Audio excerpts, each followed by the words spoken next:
welcome into match day 5. First strike from AS Pirae, and it's in the back of the net.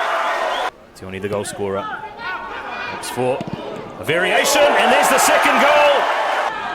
And that to me looked like a foul, but play on is the call. And we have one back for Ifira Blackbird in Giamba. And here is a chance. Delivered towards the captain, and that is in the back of the net. Once again, it's a rehearsed move.